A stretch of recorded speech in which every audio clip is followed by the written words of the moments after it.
রাতের আকাশ আলোকিত করে ইসরায়েলের দিকে ছুটে আসছে একের পর এক আগুনের গোলা। নেতানিয়াহুর বাহিনী ঠিক সেখান থেকে শক্তিশালী এক হামলা কাঁপিয়ে দিয়েছে ইসরায়েলকে। ফিলিস্তিনের প্রতি ইসরায়েলের বর্বরতায় অন্যরা চুপ করে থাকলেও মাতৃভূমিকে রক্ষায় নিজেদের সামর্থ্যের সবটুকু দিয়ে লড়াই করছে ফিলিস্তিনের প্রতিরোধ যোদ্ধারা। রবিবার প্রতিরোধ গোষ্ঠীটির শক্তিশালী কাশেম ব্রিগেড ইসরায়েলে ছুড়েছে প্রায় 1 ডজন রকেট। একের পর এক রকেটের হামলায় ধ্বংসস্তূপে পরিণত হয়েছে ইসরায়েলের তেল আবিব, আশেকলন, আশদুদের মতো অঞ্চলগুলো। হতাহতও হয়েছেন বহু ইসরায়েলি।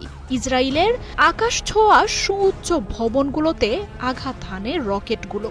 আর এই হামলায় যেন ঘাতক নেতানিয়াহু আর তার মিত্রদের নিজেদের হার না মানা লড়াইয়েরই বার্তা দিল প্রতিরোধ যোদ্ধারা। রবিবার গাজা থেকে অন্তত 10টি রকেট ছোড়া হয় ইসরায়েলকে লক্ষ্য করে। এসব রকেট আছড়ে পড়ার সময়ে আলোকিত নরক নেমে আসে দেশটির দক্ষিণাঞ্চলে। ইসরায়েলি বাহিনী অন্তত 5টি রকেট ঠেকিয়ে দেওয়ার দাবি করেছে।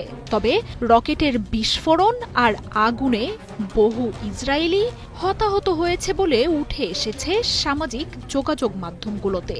ধ্বংসস্তূপে পরিণত হয়েছে ভবনগুলো, আগুন ধরে যায় রাস্তায় দাঁড়িয়ে থাকা গাড়ি আর বহু স্থাপনাতে। ইসরায়েলে কয়েক মাসের মধ্যে এটি ফিলিস্তিনি প্রতিরোধ যোদ্ধাদের সবচেয়ে বড় আক্রমণ। ইসরায়েলের আকাশ ছোঁয়া ভবনগুলোতে রকেটের হামলায় আশ্রয়ের খোঁজে হুড়োহুড়িতে বিপর্যয় আর বিশৃঙ্খলা নেমে আসে শহরগুলোতে। প্রায় 2 বছর ধরে ইসলামী প্রতিরোধ যোদ্ধাদের ধ্বংসে গাজার প্রতিটি ভবন আর স্থাপনা ধ্বংস করে ফেললেও দলটির এমন শক্তিমত্তার প্রদর্শনে কেঁপে উঠেছে নেতানিয়াহুর বাহিনী। ফিলিস্তিনে ইসরায়েলের গণহত্যা আর নৃশংসতা ইতিহাসের সব সীমাই পার করে ফেলেছে।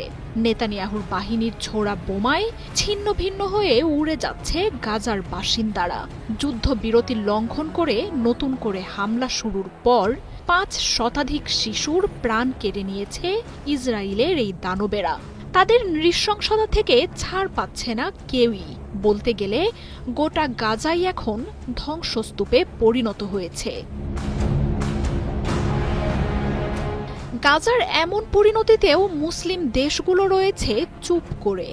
সস্তা কূটনীতি আর নিন্দায় নিজেদের সীমাবদ্ধ রেখেছে পরাশক্তিগুলো। তবে মাতৃভূমিকে রক্ষায় এখনও সম্মুখ সারিতে দাঁড়িয়ে প্রতিরোধ যোদ্ধারা।